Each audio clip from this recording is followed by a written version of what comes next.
What is up, everybody? Welcome to Pub Sports Radio and welcome to the Draftkings picks and predictions video. Here, as always, we're going to go through our fights to target, our fights to fade, fighter to fade, favorite GPP play, favorite dog, favorite cash play, favorite value play, favorite dart throw, give our quick picks, answer any questions you guys have in the chats, and also go over who won the contest in terms of our lineups last week, and then also give 4 new lineups for this week as well. I am here with Weezy, Luke, and AJ. Weezy, what is up? Are you looking forward to this banger of a card? Yeah, man, it's pretty good. There's some decent fights on this card. A lot of people are kind of crapping on it, but I'm happy. I'm actually like way more invested in this card than I've been like in the last 3 or 4. So I've actually cast my die. I got some bets down. I'm ready to do some DFS as well. So yeah, man, this is going to be a good one. I'm fired up to chop it up with you guys. Yeah, I'm excited. I feel like it'll be a good show for sure. Luke, are you looking forward to this card? Yeah, it's kind of interesting. Not too many fights projected to end ITD, but I think there's some low-key bangers and a lot of interesting spots on this card. Should be fun for DFS too. Yes, sir. And then we have AJ as well. AJ, how you doing? Doing great. Yeah, there's been some subtle jabs on this card by people who may or may not be featured on this very podcast, and that includes me. But we'll get through it. I think there's some interesting opportunities to be contrarian. And look, we're coming off of a slate where there was 9 fights and somebody still won the big prize solo. So anything can happen in this game. Don't let the smaller slates discourage you, because there's still plenty of opportunities to be contrarian and be smart when doing so. Yeah, funny story. I thought I had first place in the bag. I had a lineup with Rodriguez and a line with Dern, same amount of DraftKings points. I thought like all I needed was like 68 from either one. I got that, but there was somebody that had first place. He stacked like Rosa and Damon Jackson. I ended up getting second. So that came out of nowhere. So yeah, that was crazy. And yeah, AJ, I saw your tweet about trying to get Felipe Arlovsky to be a 5-rounder. What's that about? I mean, it's what everybody wants to see. I mean, Andrei Arlovsky's been considered done plenty of times, and now he's won 3 of 4, and he's going on a title run. And Carlos Felipe is, he's like the heavyweight version of Diaz, and we know that the Diaz brothers get their 5-round fights even if they're not in title fights. So I think it makes a ton of sense. For sure. I'm down for an extra 2 rounds of that fight. Should be a banger. But I do want to shout out the chat before we get started here. We have Headley1 in the chat. We have Palama. We have Die Hard. What's up, Clint, saying he's ready for an ass shaving. I'm sure we're going to have a couple of those on this card. We have Billy. What is up, Billy, in the chat? We have Gaming Wolf as well. David, thank you all for hanging out. If you all can hit the like. Palama says AJ is a sick man. Yeah, that is sick. 5 rounds of that. I don't even want to see 3 rounds of it. Come on. All right. So we'll start, as always, with the fight to target. So Weezy, what is your fight to target for UFC Vegas 40? Yeah, it's going to be Marquez versus Wright. I mean, I think everybody's ready for the Beverly Hills Ninja this week. It's got the best fight, doesn't go to decision line on the card. And when I'm looking at my spreadsheet here, I'm seeing that Jordan Wright scores 6.02 DraftKings points per minute, and he's allowing 7.88 DraftKings points per minute. That dude, every one of his fights usually has at least 2 knockdowns in it, and it's usually him getting knocked down if anybody lands a punch, that is. So, yeah, I mean, it is exactly the kind of fight, and Jordan Wright is exactly the kind of fighter that you want to target, because win or lose, somebody's going to probably score over 100 points in every single one of those fights. So if you're picking the winner correctly, and I think you should be on the Marquez side, it's a great fight to target. Yep, I'm going to 110% agree with you there. This fight is probably going to be my highest exposed fight on the card. It's really hard to see this one going the distance. It's a minus 260. Fight doesn't go to decision line. I don't really think there's a line that's close to that. I think like the next best is like Bruno Silva, Andrew Sanchez, which is like, I think like minus 170, minus 180. So yeah, it's hard seeing this one go the distance. Honestly, it's like hard seeing this one going to the second round.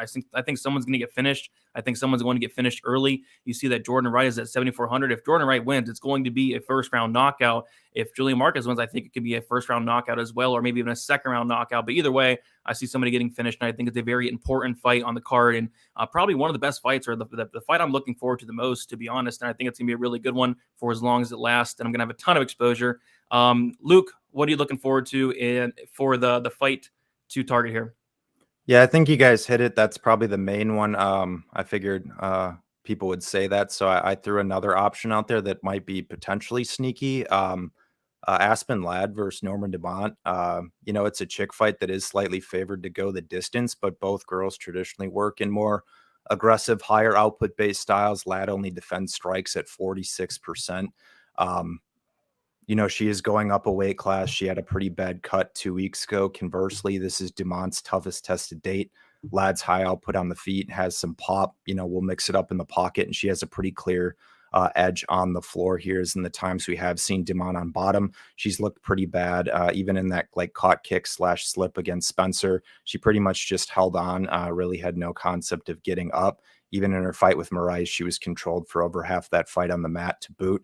So I think Ladd has a pretty clear path on the ground. And we know that Aspenn Ladd has probably one of the nastiest top games in WMMA, with 6 of her 9 pro wins coming via ground and pound. So coupled with that, even Dumont getting iced in space in her debut by Spencer. So, both girls have defensive issues. I do think there's finishing potential in this fight, and it should be a high action one too. So I actually like the girls here as a solid fight to target. Yep, main event, 5 rounds. I like that one as well. And then AJ, which fight are you targeting the most on this card? Yeah, I think the options you guys mentioned are perfectly fine. I'm going to go a little bit off the board, just like Luke did. I'm going to go with Bruno Silva versus Andrew Sanchez. I see the fight as pretty binary, to be honest. When I see the fight going out or playing out, I think that if Silva wins, he probably has to knock Sanchez out. Sanchez has been knocked out in the majority of his losses, and the vast majority of Silva's wins are by knockout. So that's like the win condition at Silva, and at 8,300, potentially, I don't think he'll be low owned because he got a good score in his debut, but again, boomer bust for that price. And then Sanchez at 79, the way I see him winning this fight is with takedowns and with control time. So Sanchez is one of the more interesting underdogs to me on the slate, kind of like last event. There's not a ton that stick out to me that have good chances to win and decent upside, but Sanchez is one of them. So I see that whoever wins this fight has a decent chance of putting up a big score, and where they're priced, I think it makes a ton of sense. Yeah, I like that. I think we gave out 3 good ones: Silva, Sanchez, Ladd, Dumont, and then the Ninja and Marquez. I think those are 3 ones that we should definitely target. So now we will get into the fight to fade. We'll start with Weezy. Weezy, what is your fight to fade? I don't want to piss off AJ here, but it's got to be Arlovsky Felipe, man. I'm fading Felipe's blonde hair. I hate it. I don't even think it's his natural hair color. I got to really – I'm just calling it, guys. I'm just saying it, calling it like I see it. But, yeah, so there's virtually no chance of any grappling in this fight, you guys. Neither one of these guys has shot a takedown in years. And, they're not exactly high volume. I mean, Felipe is high volume for a heavyweight, but – I mean, Arlovsky is not. And if I look at my spreadsheet over here, I could see Arlovsky scoring how many points a minute here? It's got to be definitely towards the bottom. 2.26 points a minute. Carlos Felipe scoring 2.05 points a minute. This fight is the second worst fight doesn't go to decision line on the card. So if this fight does go to decision, and let's say Andrei Arlovsky wins it, getting 2.26 DraftKings points a minute, then you're looking at a 64-point DraftKings score. So, these guys, they're not going to grapple. They're not potentially high volume, and there's probably not much of a chance of a finish either. So definitely staying away from that fight. Sounds good. Luke, which fight are you going to be fading for this week? Yeah, I'm right with Weezy as well. It's only projected to go the distance 60% of the time. I kind of think that's pretty low. I think it actually hits the cards much higher than this. I guess off the top, Weezy kind of hit on it. Both guys have shown pretty little willingness to wrestle. Arlovsky's last 10 fights, 8 of them have hit the cards. He's kind of adapted his style to be more of a conservative point fighting based, blitz type striker, in recent years. As a result, it's kind of saved his chin more often than not. Obviously, he got blitzed by Aspinall, but in the aggregate, his durability has held up more so in recent years. And just in general, his ability to suppress volume is probably, elite at heavyweight, I would say. And, Felipe isn't exactly the biggest hitter in the world. All 4 of his UFC fights have hit the cards as well. Like maybe Felipe can clip him, but he's only projected to win ITD, 25% of the time. So, you kind of throw all that into the soup with the lack of wrestling upside, Arlovsky being able to suppress volume, Felipe being also pretty durable. It's kind of a heavyweight fight where you kind of want to go the other way, in my opinion. I think it's a great fight to fade. Yep, we're gonna make it 3 in a row. It's my fight to fade as well. It's crazy that we're considering fading a heavyweight fight at 8,200 and 8,000, but both guys are pretty durable. Arlovsky has been finished a ton, but Felipe doesn't really have a ton of power. Neither guy for the most part is probably gonna shoot a takedown here. I really don't see that. So they're probably just gonna stand and bang for 15 minutes. The fight's gonna go the distance, no takedowns, not much control time. So it probably does score pretty low if there's no finish. I'm leaning towards there not being one. So that is my fade as well. AJ, what are you fading for this week? Yeah, surprisingly, even though I want to see it from a fan perspective, I'm going to fade Arlovsky and Felipe here. Just don't see a ton of upside. Arlovsky has not earned a knockout since May of 2015. Like you guys said, he's a point fighter these days. He's just content to be a savvy, slick veteran on the outside and not engaged in the pocket too much. And as you guys touched on, Felipe hasn't shown to be the biggest puncher by heavyweight standards. He fought Jay Collier, who's been knocked out and rocked plenty of times and couldn't really hurt him despite landing 94 significant strikes. He fought De Castro, and we saw De Castro the following fight get knocked out cold by Jarvis Danho, who was coming in on a big layoff, hadn't showed a lot of power.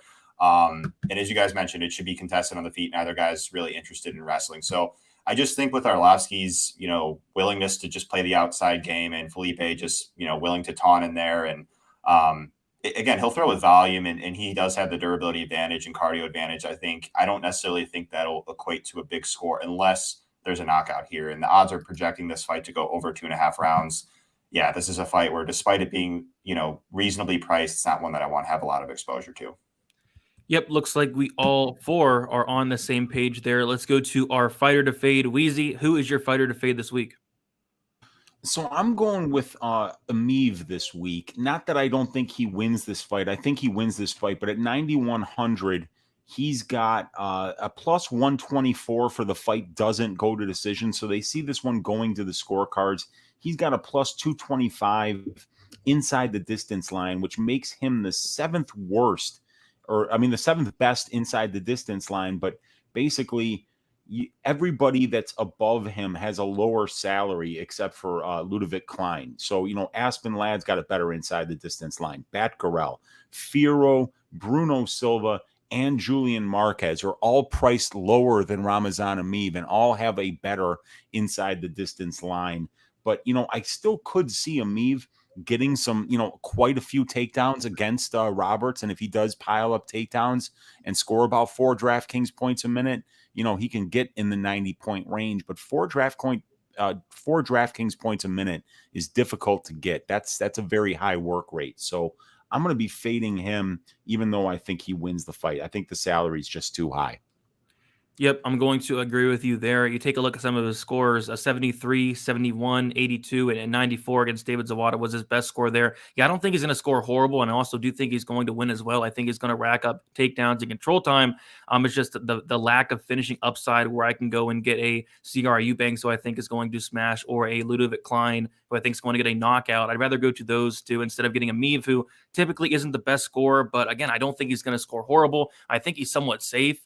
But yeah, I'm a me for me in terms of a fade, and I'm not going to completely fade the guy. Luke, who are you looking at to fade this week? Yeah, I think that's a good option from you guys too. I guess I'm going down to the bottom tier. I'm going with Luana Carolina at 7.2K. Worst inside the distance line on the slate at sub 15% implied. Her just general win equity in this fight is a striking based decision, which is going to be tough in general to do against Sajara Eubanks, who's a pretty solid boxer who's shown she can compete with and if not beat, top 15 level girls, even when fights are at space. And then obviously the massive advantage for Eubanks here is in the wrestling and grappling, where we haven't seen Carolina look great on bottom. She did, stuff some takedowns from Botelho in her last fight, but Botelho also gassed. And I don't see that here for Sajara. I see her being able to win a pretty dominant decision, if not finish on the ground here. I just think it's a bit of a levels fight, so I don't really want any exposure to Carolina. Yep, agree with you there. My only concern for Eubanks in the fight is she is getting up there in age. I do want to see the weigh-ins, but yeah, I think this is a fight where she could absolutely smash as long as the weight cut does go good. Adrian with a dono saying Tom Breeze in the building, can't catch midweek shows. Will watch the playback. Keep up the good work. Appreciate that, Adrian. Shout out to you. We'll see you on Friday and Saturday. AJ, who is the fighter you are fading for UFC Vegas 40? Yeah, a little bit off the board again. I totally understand the fade on Emiev. It's a weird dynamic in that fight. It's like Emiev, he's usually been winning by decision in the UFC. Well, that's all of his wins in the UFC. But then it's like you look at Roberts, he's actually been finished in the UFC in all of his losses and professionally, and he's been taken down and given up control. So I don't think Emiev is a bad option, but like my preferred option to fade would be Batkery at 86. And it's partly due to the ownership. I think a lot of people will be wise to the Emiev fade, but like the Batkery fade, I'm not totally sure. He's coming off of 2 knockout wins, and then he's a favorite again, and he's facing Brandon Davis, right?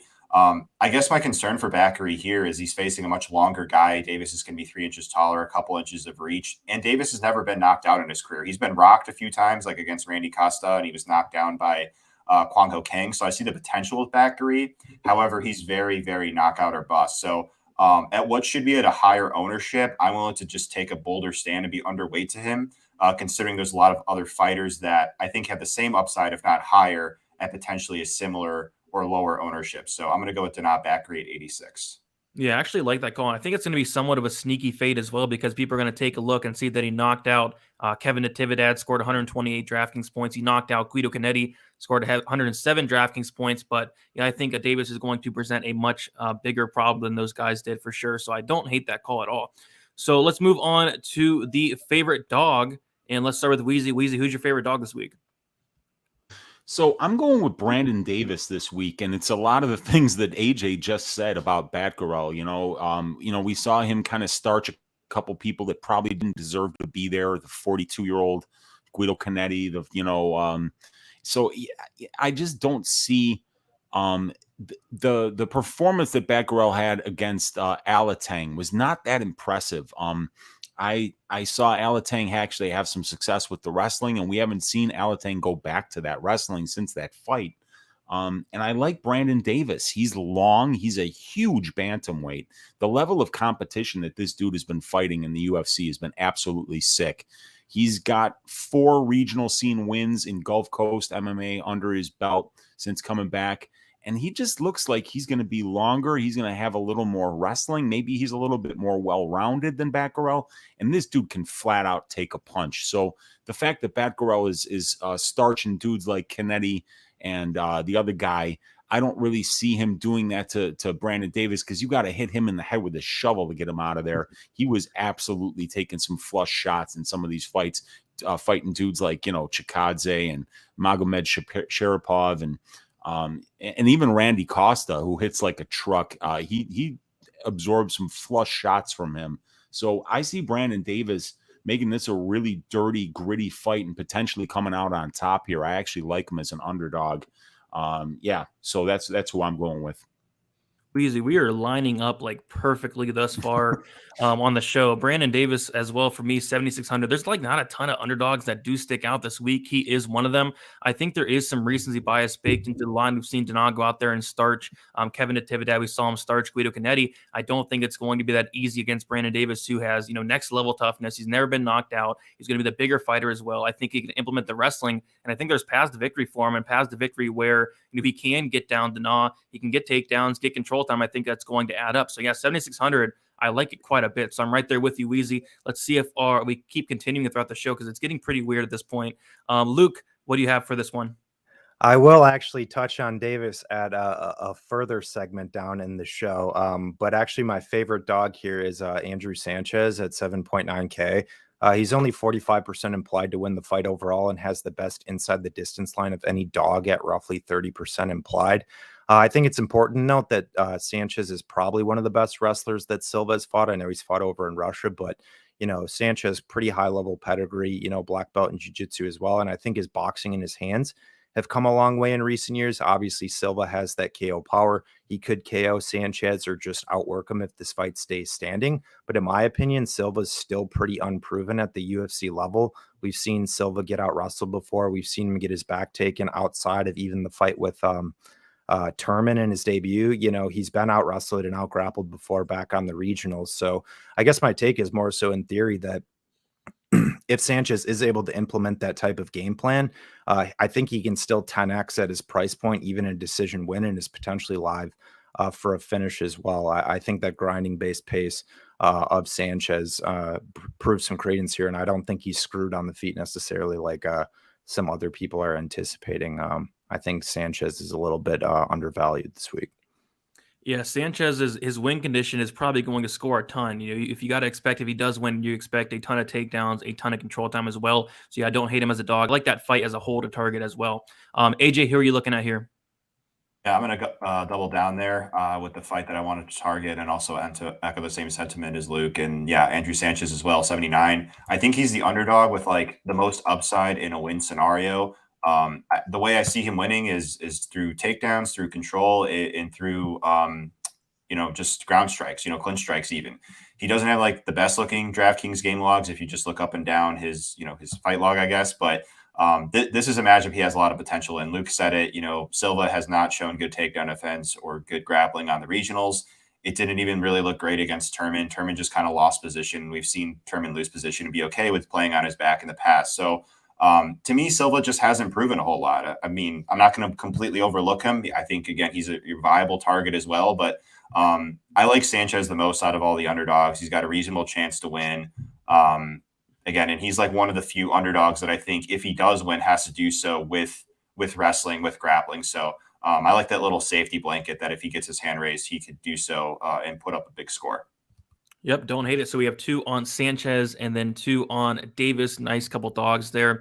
All right, now we'll go to our favorite GPP play. When we're talking GPP, we're talking high upside, high ceiling, a fighter that can potentially win you a tournament. Uncle Weezy, who is your favorite GPP play here? It's Bruno Silva for me at 8,300. Bruno Silva, I believe, has the 3rd best inside the distance line on the card. So that is something to definitely look at there. When I broke down this fight, I did a balls deep breakdown of the Sanchez Silva fight on my channel. The one thing that I noticed about Sanchez, which troubled me, is that I think he's 2 out of 18 on his takedown attempts in his last 5 UFC fights. I know he went to AKA to train recently, which is a very good thing because Sanchez's best part of his game is that grappling and that jiu-jitsu that he has and the top control. And we haven't seen it lately, you guys. We haven't seen it at all. 2 takedowns in his last 5 fights. So if he doesn't turn that around too sweet, he's going to get his ass shaved in there by a very heavy-handed guy in Bruno Silva. And if he gets sloppy trying to take him down and Silva winds up on top of him, I think Silva's going to pound his head through the canvas. But I'm fully prepared for Andrew Sanchez to show us what he showed us when he first came into the UFC, stopping a bunch of takedowns from Phil Hawes, going through the Ultimate Fighter house and really using his grappling and wrestling to fight to his win condition. We just haven't seen it recently, and he's not getting any younger. So, and then also so Bruno Silva has 6 career losses, and 5 of them are by submission. So that absolutely plays into the win condition for Andrew Sanchez. But the problem is he hasn't been submitted since 2016. And even that 2016 submission that he got against him was from a guy who has a ton of submissions on his record. He's a veteran. If you go before that fight, I think you got to go back to 2012 to find the last time this guy was submitted. So I just think that maybe the stats are just a little bit misleading on this one. And that, if Sanchez hasn't improved that gas tank because he has faded in the 3rd round, if he's unable to finish this fight early, I think Silva could even finish him late. So yeah, I'm going to go with Silva at 8,300, 3rd best inside the distance line for a very cheap price. Yeah, 3rd best inside the distance line at 8,300. That's pretty crazy, right? For me, I'm going to go with Julian Marquez, who is 8,800. I think Jordan Wright is going to be live to win this fight in the very first 60 seconds. But after that, I do see Marquez, walking him down and just putting him out. I don't really see this fight not ending inside the distance. I don't see this fight, getting to the 2nd round. I'd be surprised if it did. I think Julian Marquez is going to hit Jordan Wright. I don't think he's going to like it. Jordan Wright has a 39% striking defense. And he has a bad chin as well. Marquez hits very hard. So I like Marquez quite a bit. 8,800. I'm going to have a ton of him in tournaments, but this is my fight to target. And I'll also have some Wright as well, just because if Wright does win, it's going to be a 1st round knockout, but I'm more so on the Marquez side at 8,800 there. Luke, what is your favorite GBP play? Yep. Real quick, I just want to address at least one quick point with Weezy too in regards to the takedowns. I think there is some context there with that. I mean, Andrew Sanchez has fought guys, like the large majority guys he's fought have all had like a really good takedown defense, like Muradov, good takedown defense, Turman, black belt, who he had striking advantages over, and he knocked him out. Vittori, good takedown defense. I think Barrio has 70% takedown defense. Maluco Perez, 70% takedown defense. Trevor Smith back in the day, pretty good takedown defense. So I do think there is some context there, at least in regards to Sanchez not being able to wrestle. But my favorite GPP play is also Julian Marquez at 8.8K, obviously best inside the distance line on the slate, and roughly, 70% implied to win the fight as a whole. That's climbing. We've seen Wright get blitzed in both of his losses. I know the Hernandez fight was considered a no contest, but essentially Hernandez came across the cage, blasted him. We saw Buckley get in his face, hurt him, almost get him out of there at the end of the at the end of the first. Came out, did the same thing in the second, finish him. It's a very similar archetype to how Julian Marquez fights. I think it's a pretty bad style matchup for Wright, coupled with Marquez largely having pretty solid durability, and he's also shown that he can grapple too. The big brooding hitter dude is out there, subbing people in his UFC wins too. And I'm not necessarily saying he subs Wright, but nonetheless, I think it's a good spot for him. And at 8.8K, I think he's, just as good, if not of a better chance to finish, Fioro, Eubanks, Amir Klein, and you're saving some salary there. So I think Marquez is a great play. Yep, I think durability is probably the most important thing for me in there. One guy in that fight is durable in Marquez, and one guy is not durable. AJ, what are you looking at for your favorite GBP play? Yeah, I love the Marquez option there. I'm going to go pivot over to Jim Miller, though, for $100 cheaper. When you look at actually Jim Miller's resume, he has not won a fight that has been past the first round since Thiago Alves in November of 2016. And while on one hand, you might be concerned about his cardio in an extended fight, that still tells me that the vast majority of his win equity is in the first round. He's even putting guys in danger in the first round that he's losing against. Put Vince Pichel in deep submission attempts, got top control against Joe Solecki. Like Jim Miller these days is still having a good first round. I think he's got a better I think he has a boxing advantage here. I think he's got a wrestling advantage over Gonzalez and a much better submission grappler. I mean, it was really tough watching tape on Gonzalez. He's like a come forward brawler, I guess is the best way to describe him. He's got good cardio and he's aggressive, but he's shown terrible takedown defense and terrible grappling on the mat. Has been submitted in a couple of his losses, and even some fights that went the distance. I've seen him mounted and put in submission attempts there. So Miller is really dangerous in that first round. I think he'll have an opportunity to get the takedown, advance in a dominant position in there. I think he could finish. So I think the stock is a little bit, lower on Miller because he's, seemingly near the end of his career. He hasn't been consistent with winning fights. But that said, this is a much, much different matchup for him comparing this opponent to, say, like other good grapplers like Vince Pichel and Joe Solecki. So I do think that there's some credence to a skill gap and provenness in favor of Jim Miller here. So I'm going to go with Jim Miller at 87.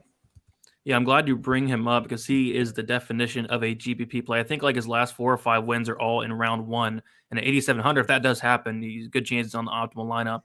All right, so we do have 60 of you in here. If you all can hit the like, subscribe here to Pub Sports Radio. We do go live every Tuesday, 7 o'clock p.m. Eastern Time, to break down the card from a DFS perspective, give our picks and some lineups at the end. And we like to compete against each other. And we're going to find out who won last week and then give our lineups for this week as well. So next, go to our favorite cash play. So we're looking for somebody with a nice floor, someone who's pretty safe. I'll kind of start it off. I'll go with Ciara Eubanks, who is 9,000. Yeah, I guess the only concern I have, and I don't have a ton of concerns in this fight, is going to be the age of Ciara Eubanks, is going to be the potential weight cut. She's somebody that did struggle to cut down to 135, and she looked good cutting down to 125 in her last fight. So I kind of want to see the weigh-ins first before I'm like overly confident in it, but I just think there's a huge skill gap between the two here. I think she's better everywhere, honestly. I think Carolina could potentially give her some problems on the feet with the range and the length, but I just see Ciara Eubanks getting on the inside, taking her down. I don't know if she finishes her, but I think she's going to have a ton of success on the mat. I think the skill gap on the mat is just, crazy wide. So give me Eubanks. I think she has takedown upside, control time upside, and maybe even a finish upside, an early finish upside as well. So I like Eubanks. I think she's pretty safe at 9K. Weezy, who are you looking at for your favorite cash play? I'm just going to go with Ludovic Klein. I was bouncing back and forth between Fioro and Klein, and I think there could be a little bit of grappling upside on the Klein side here. But yeah, the thing is that his opponent Landwehr is just really hittable, and he's been knocked down a lot. And Ludovic Klein is the kind of striker who knocks people down. He's got a great inside the distance line. He's a big favorite, probably the biggest favorite on the card, actually, him or Eubanks right now at this point.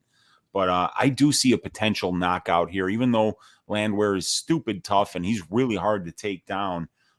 Ludovic Klein throws the kind of strikes that usually end Landwehr's day, and I do see him getting that done. So, yeah, I'm going to go with Ludovic Klein here for a cash play. I like it. We have the GOAT Tajik in the chat saying, great show today, guys. Tajik will be going live with MMA Lock of the Night on Friday. Can't wait to see him on that show. Luke, who are you looking at in terms of a cash play here? Yeah, I'm going with you as well, Brady. I'm going Eubanks at 9K. I kind of touched on it with the fade on Carolina. You know, Carolina worst inside the distance line on the slate. Eubanks roughly 75% implied to win the fight. That's going to continue to climb. She's probably going to close, over -400. Clear path on the ground. Has finishing upside, at least based on her inside the distance line, and I do think she has finishing upside on the ground here. Eubanks also has never been finished in her entire pro career. So I guess looking at that top range, I just feel like there is less volatility with Eubanks when it comes to cash in comparison to all of the other favorites, whether that's other finishing upside from the dogs or just general win equity. So I think Eubanks is the safest play on the slate. Yeah, I think she's pretty safe as well. AJ, who are you looking at for a cash play? Yeah, I'm actually going to go with Aspenn Ladd here, and it's a tricky fight to handicap. I just feel like if I don't have Aspenn Ladd in my cash lineup and she comes through, like I've got a lot of room to overcome. Because I feel like if Ladd wins this fight, her floor and upside is just so high. We've got 5 rounds. She's technically the favorite right now, and in the way I picture her winning this fight, even though there's some uncertainty on Dumont's takedown defense, is with takedowns and with top control. It was brought up earlier in the show. I think Luke brought it up how, Dumont was content to just lay on her back there in round 3 against Spencer. That's not what you want to do against Aspenn Ladd, who's very strong in top position, who on tape has secured mount in all of her wins. She's historically a finisher in the UFC, and even in her fight against Eubanks that went the distance, she mounted Eubanks, a very good submission grappler that's been touched on in this show, and was able to put her in 3 deep submission attempts. So I have interest in both sides in cash games, but my preferred play is Ladd for the takedown, top control, and finishing upside. I just feel like that she's got such a safe floor and high upside if she does win. And I don't think she could get knocked out theoretically, but Dumont doesn't have any wins by knockout on her resume. So I don't think she'll be in as big of danger here as, say, she was against Deron. So I do like Ladd here to survive and potentially do well with her control. Yeah, I'm with you. I'll probably have a piece of that main event. I don't know if I'll stack it in cash. Maybe I think it could be decent to stack, but I know I have a piece of it for sure. So we will go to the next spot here. We have our favorite value play. Uncle Weezy, kick us off here. Yeah, mine is going to be Dumont, actually. I've handicapped this fight. I've kind of been going back and forth on how I see this fight taking place. But there's a lot of things that we don't know. We don't know how Aspenn Ladd is going to look at 145. We don't know if she's going to be able to get takedowns with the same efficiency that she was getting on 135-pound opponents. And we have seen Norma Dumont show some pretty good takedown defense in her own right thus far. But we did see her not be able to get back up after Spencer got on top of her late in the 3rd round of that fight. So I am actually leaning towards the fact that even though Ladd is going to pressure here and probably try to put Dumont's back up against the cage, I don't know if she's strong enough to hold Dumont down or even get her down. I need to see how Aspenn Ladd performs at 145 before I, bet on her or have her in a cash DraftKings lineup.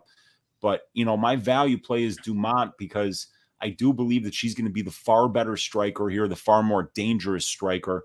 And if her takedown defense can hold up for 2 or 3 rounds, I think Aspenn's going to be much less dangerous as the fight goes on. She's going to be the smaller woman, and we could see Dumont have some success on the feet and win this fight.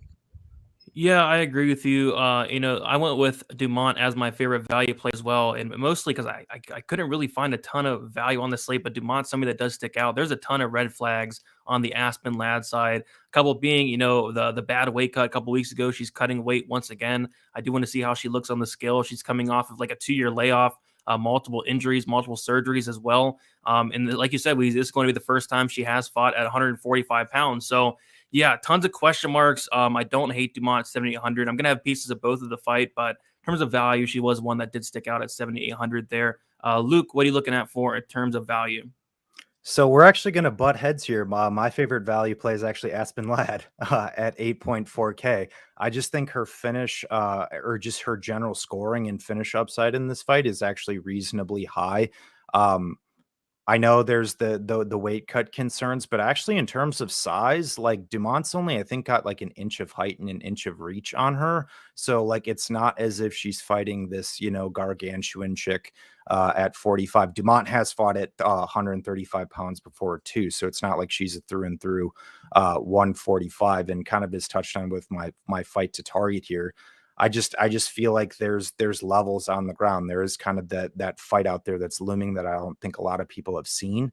Was her fight with Mariana Marais. It's not really widely available, but she was controlled for 7 minutes of that fight and looked horrible on bottom. And then really what we've seen from Dumont in the UFC, she fought a punching bag in Ashley Evans-Smith. She died against Anderson early, and then she fought a girl in Felicia Spencer, who's a black belt in jiu-jitsu, whose path was on the ground via wrestling, and Felicia Spencer attempted 0 takedowns. So I don't know. To me, Aspenn Ladd at least is going to maximize her win condition here, and I still have gigantic questions on Norma Dumont. She just really hasn't proven much to me yet, and I think Aspenn Ladd's a decent style matchup to beat her. So at 8.4K, I think she can score extremely well, making her a solid value play.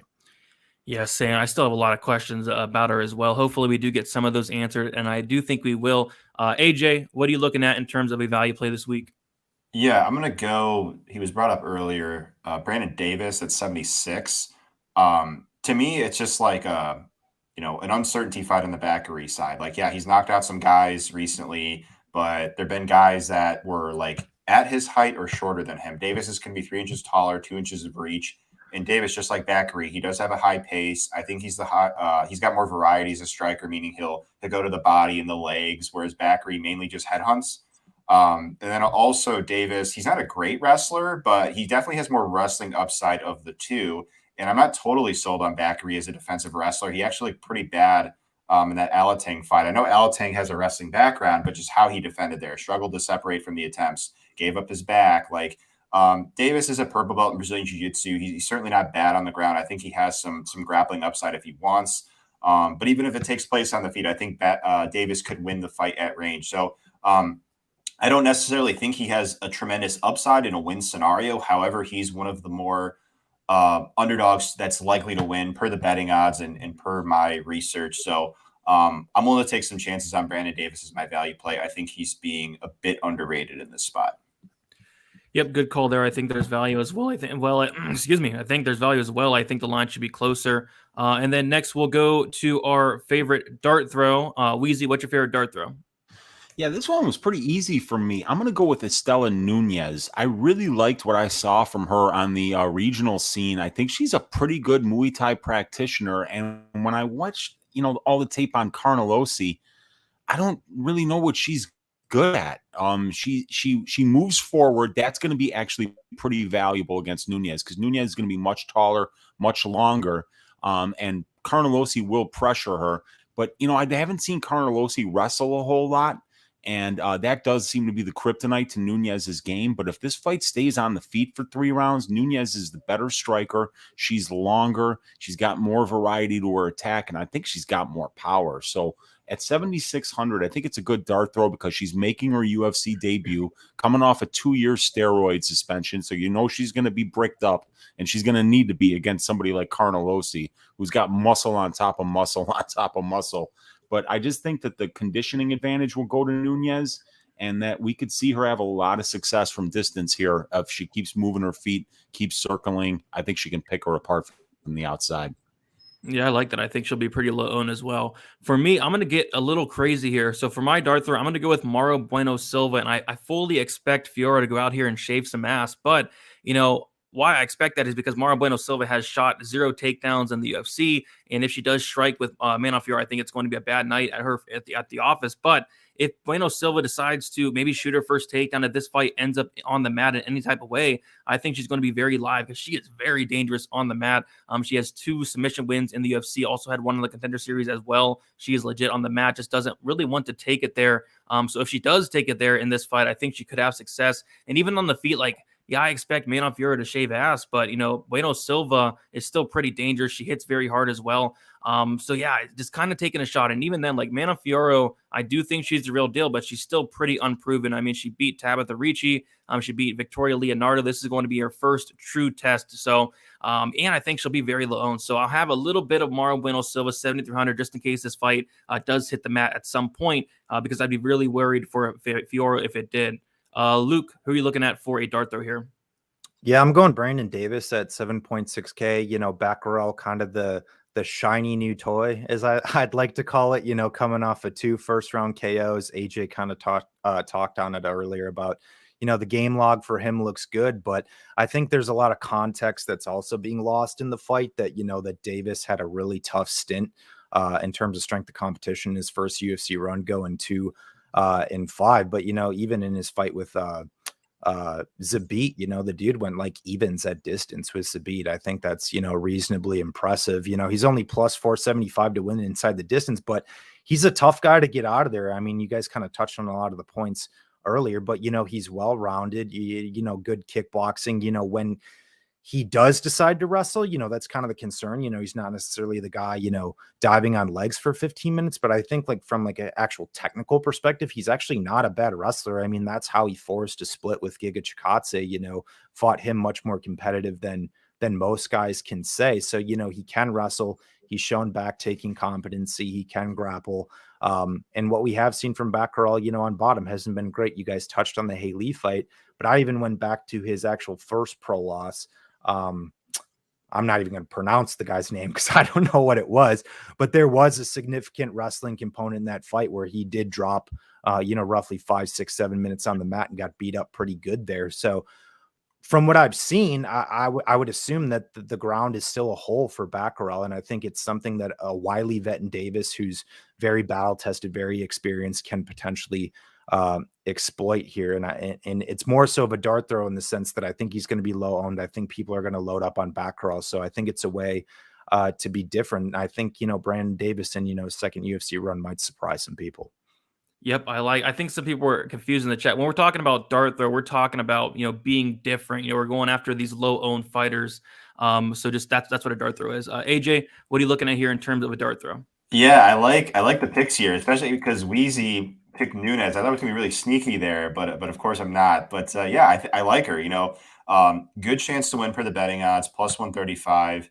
And she's facing Carnelossi, who, look, she's fought twice in the UFC. She's got a lot more experience. She's been more active, but her striking defense is atrocious. She just leaves her chin high and her head completely on the center line. And yeah, she beat Liang that last fight, but she got rocked and dropped early and got taken down with relative ease. I do see holes in Nunes's game. I don't think she's a good defensive wrestler or grappler. But to me, Carnelossi's main game plan is to stand and strike. I don't think she's like a proactive grappler. Of course, that could change in a given matchup, but in a striking based fight, I like Nunes's chances. She comes from an extensive Muay Thai background. As you guys mentioned, she's taken some time off, which could mean rustiness, but it could also mean improvement. She's very young. She has done some work at American Top Team. So perhaps she comes out here and looks better than ever. But as a fighter that I think has a striking advantage, should be low owned. She has no Draftkings fight logs. Nobody knows what to really expect out of her. I do think her upside is a striking based decision, but she could theoretically get a knockdown. She could get a knockout. She's definitely somebody that is interesting to me as a dart throw, somebody that should be low owned, has win equity, knockout equity, I guess, in a vacuum. But more importantly, somebody that should win or could win, and should be low owned. I like it. Palama saying only concern with Nunez is the layoff, and yes, that is a concern, but it also could be a good thing. I mean, she was 26, I believe, last time she fought. We could see some potential improvements from her. So, yeah, looking forward to that. And then, yeah, I think it's a great call, guys. So now, you guys in the chat, if you have any questions, type them in the chat. We will get to them in a little bit, so get those in there. But right now, we will go over the results from last week. And I think we all did like very good last week. I think, pretty much all of us would have probably cashed in a double up.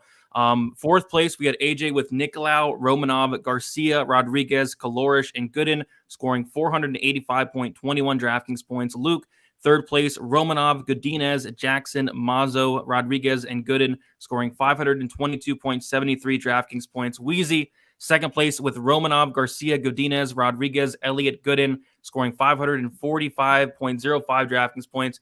And first place, me with Agapova, Colares, Garcia, Jackson, Rodriguez, and Romanov scoring 579.12 DraftKings points. And I have a bone to pick with Clint. Clint, every time I do your contest, I put that line in there, and both times I've went off. Like, I feel like I could have won it with that lineup. Like, I think the optimal lineup was 602, so it would have been close. But yeah, Clint, come on, let's go. Let's get your thing. I don't know why it doesn't go through, but hopefully you figure that out.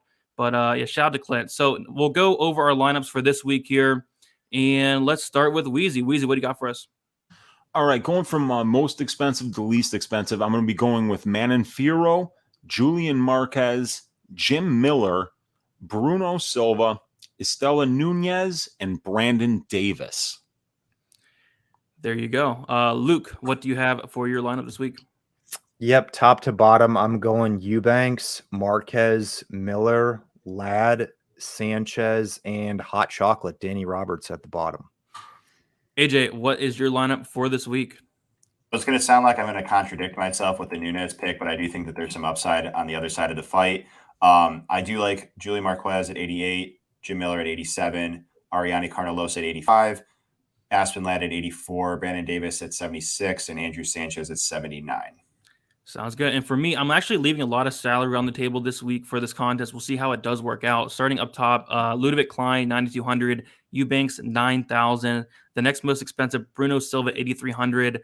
Norma Dumont, 7,800. Brandon Davis, 7,600. And Weezy's favorite fighter, Jordan Wright, taking a shot on some upside. God damn it. Sorry, Weezy, but taking a shot. I hope he gets knocked out, though, to be honest. But hopefully we'll see what happens there. So, yeah, let's go through the chat, see what you guys have to say. Weezy, you can answer this one. Nunez has bills to pay. Is she hungry? Yeah, I think she's hungry, man. She hasn't been around for a minute. So, and I know that she's been on the roster for quite a while. I think what happened was she got a win. I believe it was in one championship. She fought for the one championship against Angela Lee, lost, got the next win. And then when she got put into the UFC, I think she might have failed a drug test and been suspended for a year or two. So, yeah, I mean, like, she's got doctors to pay. She's got bills to pay. And she's going to need a win here. She's got to be hungry. Mr. Bubbles, going back to this question earlier in the show, he was talking about the Felipe and Arlovsky fight, asking who we have in that one. Luke, any thoughts on that fight? Do you lean one way or another? It's a close fight, but, in Arlovsky Weasel these days, I think he can suppress the volume of Felipe, and I like Arlovsky to Weasel, another close 29-28. I think someone's going to weasel something. AJ, how about you? Any thoughts on Felipe Arlovsky? Any hot takes? It's a coin flip. I slightly lean with Felipe. I think he's got better cardio, and I think optically his come forward style should help him win. He's also much younger, and that's in the stats. Younger fighter with that age gap usually wins. So, but as Luke said, Arlovsky's proven that he's proven that trend wrong more than once with these age gaps here, and people have declared him done more than once. So clearly, the guy has some gas in the tank to prove something. Sounds good. Weezy, who has the better bunda out of Ladd and Dumont? What is a bunda? I don't know. Melon, if you can clarify what a bunda or a bunda is, let us know in the chat. Dude, if it's ass, it's Dumont all day long. But otherwise, I don't know if it's got to be ass and it's got to be Dumont. Come on now. That's kind of what I thought. I just wasn't sure. Okay, Luke, so he's talking about Miller Gonzalez being a sneaky fighter target, and I agree. We didn't really talk much about the Gonzalez side. Do you have any interest in the Gonzalez side at all? I mean, I think you have to from a DraftKings perspective, just based on the general Jim Miller trajectory. Like, he's at the end of his run. He hasn't proven to be a great minute winner, largely round one or bust in the last 6 years. I think it's a decent spot and a spot that he should win. But, historically, we have seen these scenarios play out before where these battle tested, more well-known vets start dropping fights to guys they shouldn't. So I do think there is some merit to Gonzalez, and yeah, I do think it's actually a decent fight to target, but I am more so on the Miller side. I'm with you there. I like this question, Headley one. Besides Ladd, anyone are you waiting to see on the scales? Yeah, for me, it's going to be Ciara Eubanks. She's somebody that has struggled to make weight at 135 before. She's getting up there in age, so I do want to see how Eubanks looks on the scales. But I think Eubanks and Ladd are my big two. AJ, anybody else you're looking forward to see on the scales? I think Brandon Davis is noteworthy. He's dropping down to 135 again, a guy that has fought at featherweight in the past. And I even think Dumont is too. I mean, look, she's had her issues on the scale as well. It's not as if Ladd is the only fighter in this main event that needs to be looked at. I think Dumont needs to. I think people should also monitor the Dumont side. So yeah, it's pretty interesting to see like a lot of the concerns on the Ladd side. When in Dumont's fight with she was supposed to fight Aaron Blanchfield, that fight got called off for that reason, I believe. So definitely monitor the main event weigh-ins, and then also Davis. Sounds good. I'm with you there. Okay, so now we'll give our quick picks for the card. We'll start with Uncle Weezy. Uncle Weezy, you have your quick picks ready. I don't, but yeah, dude, I like these first two fights of the night. I've been going back and forth. I don't really know. I'm gonna say Aspenn Ladd. I'll say Felipe. Then Jim Miller, Fierro, Marquez, Bruno Silva, Amiv, Eubanks, Klein, Brandon Davis, and I'm gonna pick Estela Nunez for the upset. Yeah, for me, I'll go with Dumont, Felipe, Miller, Fioro, Marquez, Silva, Amiv, Eubanks, Klein, Davis, and Nunez as well. Luke, what are you picking for this week? Going Ladd, Arlovsky, Miller, Buena Silva, Marquez, Sanchez, Amiv, Eubanks, Klein, Davis, and Carnelossi. And AJ, how about you? I'm gonna go with Ladd, Felipe, Miller, Ferro, Marquez, Sanchez, Emiev, Eubanks, Klein, Davis, and Carnelossi. Sounds good. One more question. We're all saying right Marquez should be a first-round finish. I think it does finish in the first round more often than not. So, yeah, guys, that's about it. If you guys can all leave a like, Weezy, let them know where they can find you and what you have going on throughout the week in terms of content. Yeah, you can find me right here on Pub Sports Radio for this show every week, for Stat Diggers with Brady every Sunday night, 6:15 Eastern time. And you can find me on my channel where I do balls deep breakdowns of fights. And I'm going to be doing my full card breakdown at 10 p.m. Central time tonight called Just the Tip. And you can find me on Twitter at MMA Weezy. Can't wait to see who you have for your ass shaving Weezy.